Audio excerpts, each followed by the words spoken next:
আমি ছানার পায়েস বানাচ্ছি। এই ছানাটাকে লেবু দিয়ে কাটালাম, এবার জল ছাঁকতে দিয়েছি। এইখানে দুধটা গরম করতে দিয়েছি, দুধ গরম হচ্ছে। এবার ছানাটাকে মাখাবো। ছানার মধ্যে দিয়েছি ময়দা, অল্প চিনি আর এই ঘি। দেখতে পাচ্ছ তোমরা ঘিটা, ময়দা। ছানাটাকে ভালো করে মাখাবো। মাখানোর পর কড়াতে একটু ঘি দেবো আর ছানাটা ফ্রাই করব। ছানা মাখাটা কমপ্লিট হয়ে গেল, মাখিয়ে রাখলাম। দুধ গরম হয়ে গেছে, এবার দিচ্ছি তেজপাতা আর ছোট এলাচ।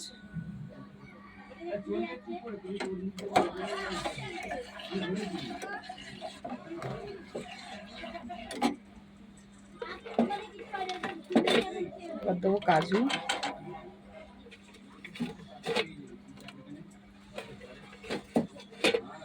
দিলাম কিশমিশ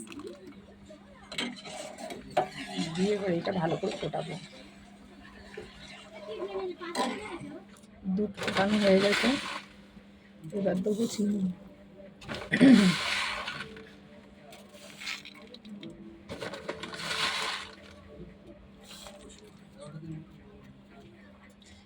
চিনি বেশি দিলাম না, পরে বাতাসা দেবো বলে এই জন্য চিনিটা বেশি দিলাম না। এখন কড়াতে ঘি দেবো পরিমাণ মতো। ছানাটা ভাজতে হবে। এবার দেবো ছানাটাকে লাল লাল করে ভাজবো।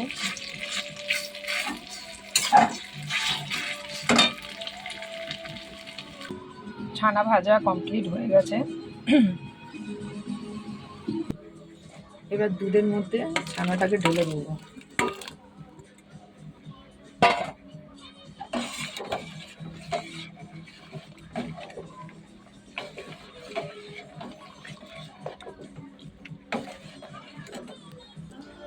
এবারে পায়েসে দেবো বাতাসা। দেখেছ, বাতাসাটা দিয়ে দিচ্ছি।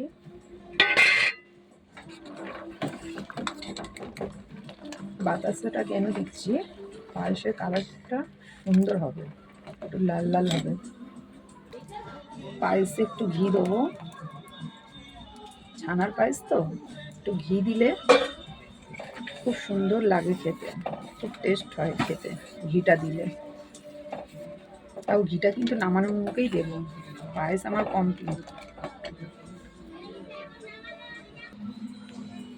ছানার পায়েস কমপ্লিট।